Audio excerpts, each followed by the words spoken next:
ಎಲ್ರಿಗೂ ನಮಸ್ಕಾರ. ಇದು ಸಾಟರ್ಡೆ ಮಿನಿ ಬ್ಲಾಗ್ ಆಗಿರುತ್ತೆ.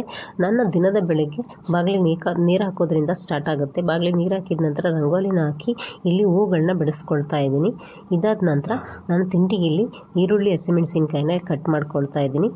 ನಾನಿಲ್ಲಿ ಲೆಮನ್ ರೈಸ್ ಮಾಡ್ಕೊಳ್ಳೋಣ ಅಂದ್ಬಿಟ್ಟು ಈರುಳ್ಳಿ ಹಸಿಮೆಣಸಿನ್ಕಾಯಿನ ಕಟ್ ಮಾಡಿಕೊಂಡು ಒಂದು ಬಾಣಲಿಗೆ 2 ಸ್ಪೂನಷ್ಟು ಎಣ್ಣೆ, ಕಡಲೆಬೀಜ, ಕಡಲೆಬೇಳೆ, ಉದ್ದಿನಬೇಳೆ, ಸಾಸಿವೆ, ಜೀರಿಗೆನ ಹಾಕ್ಕೊಂಡು ಸ್ವಲ್ಪ ಫ್ರೈ ಮಾಡ್ಕೊಳ್ತಾ ಇದ್ದೀನಿ. ಸ್ವಲ್ಪ ಬೆಂದ ನಂತರ ಇಲ್ಲಿ ಈರುಳ್ಳಿ ಮತ್ತು ಹಸಿಮೆಣಸಿನ್ಕಾಯಿ ಉಪ್ಪನ್ನು ಹಾಕಿ ಅದನ್ನು ಬೇಯಿಸ್ಕೊಂಡು ಕೊನೆಯಲ್ಲಿ ಅದಕ್ಕೆ ಕರಿಬೇವಿನ ಸೊಪ್ಪು, ಕೊತ್ತಂಬರಿ ಸೊಪ್ಪು ಮತ್ತು ತೆಂಗಿನಕಾಯಿ ತುರಿನ ಹಾಕ್ಕೊಂಡು ಬೇಯಿಸ್ಕೊಂಡ್ರೆ ಚಿತ್ರಾನ್ನ ಗೊಜ್ಜು ರೆಡಿ ಆಗಿಬಿಡುತ್ತೆ. ಮನೆನ ಗುಡಿಸಿ ಒರೆಸಿ ಸ್ನಾನ ಮಾಡಿಕೊಂಡು ಹೂನೆಲ್ಲ ಕಟ್ಬಿಟ್ಟು ದೇವ್ರಿಗೆ ಪೂಜೆನ ಮಾಡಿ ನಾನು ಕೂಡ ಬಾಕ್ಸಿಗೆ ಹಾಕ್ಕೊಂಡು ತಿಂಡಿನ ತಿಂದು ಮನೆಯವರೆಲ್ಲರಿಗೂ ತಿಂಡಿನ ಕೊಟ್ಬಿಟ್ಟು ನಾನು ಕೂಡ ರೆಡಿಯಾಗಿ ಐರಾವತನ ಏರಿ ಆಫೀಸ್ನ ತಲುಪಿ ಅಲ್ಲಿ ಕೆಲಸನೆಲ್ಲ ಮುಗಿಸ್ಕೊಂಡು ಸಂಜೆ ಇವತ್ತು ನಮ್ಮೂರಲ್ಲಿ ಸಂತೆ ಇತ್ತು.